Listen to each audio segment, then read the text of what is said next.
Welcome to this week's video from Delhi Sustainable Farms. This week we are going to show you building a chicken tractor and the different parts that go into it. We may not completely get it built in this video, but we'll show you the end product in future videos, and you've kind of seen them in the past before. In the previous video I talked about potentially finding different alternatives to using lumber, but we were able to kind of look around the farm and we were able to come up with enough lumber in order to build one of the tractors. So this week we will show you building a chicken tractor from lumber. We're still interested in the idea of doing it from PVC, but if we can build one without having to use any outside resources, that's kind of the goal. So we will show you the process. You can see the trailer behind me. We build the chicken tractors on the trailer. That way it's kind of up off of the ground and allows us to not have to bend over as much. So we'll kind of show you the process. We got to start cutting the lumber down and then start putting them together. So we'll build it then on top of the trailer. We'll see if Libby gets enclosed inside the chicken tractor or not. So stay tuned and we will show you the process of putting one together.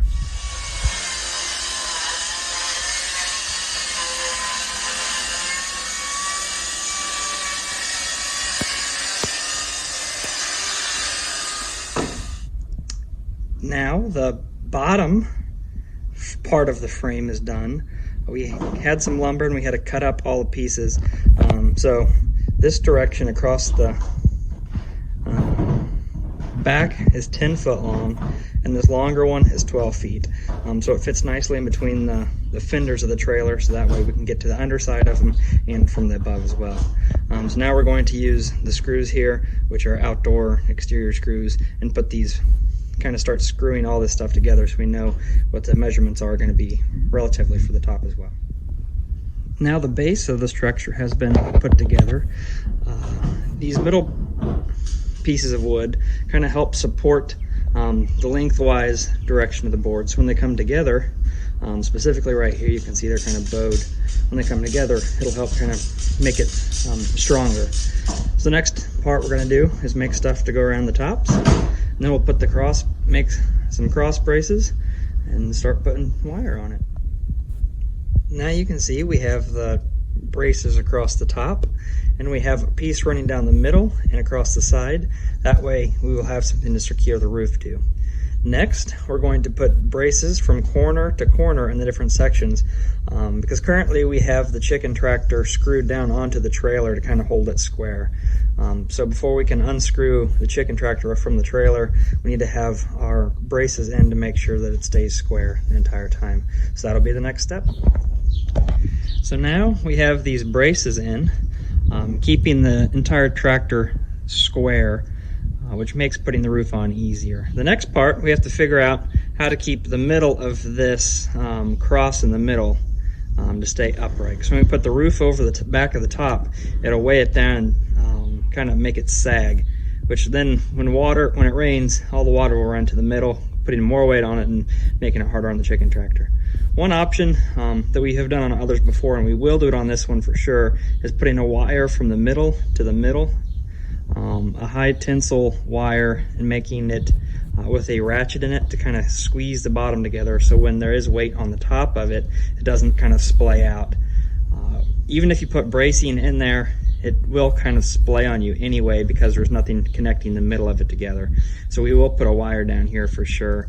We just got to figure out what kind of bracing we want.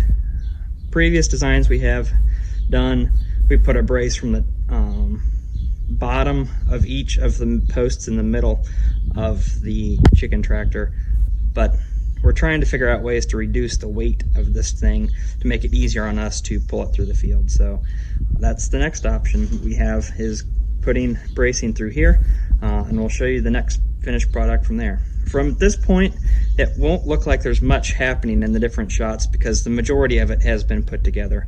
So I'll show you the next shot after we get the bracing put up through here. So now we have the cross braces in going up to the center on both sides, and we have the wire across the bottom. The wire is kind of hard to see, but kind of, again, like I said earlier, keeps the sides from splaying out, kind of holds them in, kind of keeps the top as well kind of more up so water can drain off. If it rains and that feature isn't on there, it kind of squashes everything down and have a big pool of water on your roof. So the next part, we're going to get ready to put the fiberglass tin on both of the sides, and then we will get chicken wire put around as well. We did run out of lumber though. The top edge needs a little bit of hangover, that way you can attach the chicken wire to it, and so when you put the doors on this side, it has something to sit on. So we'll have to get that at a different time. We're gonna get as far as we can with putting the chicken wire on and kind of leaving it loose at the top so we can wrap it over and then put the staples in the top. So that's what's happening next.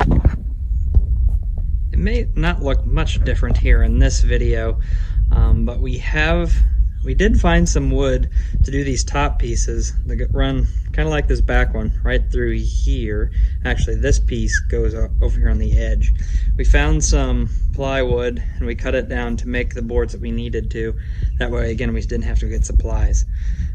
So at this point now, we're going to put chicken wire from the middle of this side all the way around the front and back over then to this side over here. Then we'll be able to put the fiberglass tin along the sides, and then we'll get the actual tin across the top. We'll make our doors, and then we'll be done.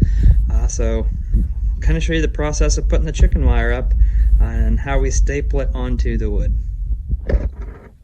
So now you can see that we have the chicken wire on half of the front and the sides. So at this point, now we can put these boards down on the top and kind of smush the chicken wire down. We'll put the tin on the sides over here and on the top. That's pretty much the completion point though of this for exciting purposes for the video. So this is probably where we will end today's video. So if you have questions about how we built this chicken tractor, be sure to comment those below and we'll get back to you. We didn't have much money in this specific chicken tractor because we had enough material lying around the farm. But if you were to go and buy this, it'd probably be well over $200 for all the lumber, chicken wire, screws, and all that stuff. So we will show you the end product when the chickens are in them. We're getting ready to probably put them in a few days, so we're kind of on a time crunch to get this chicken tractor built. So be sure to like that video below and hit the subscribe button to stay up to date on all our weekly videos. Otherwise, we'll see you again next week.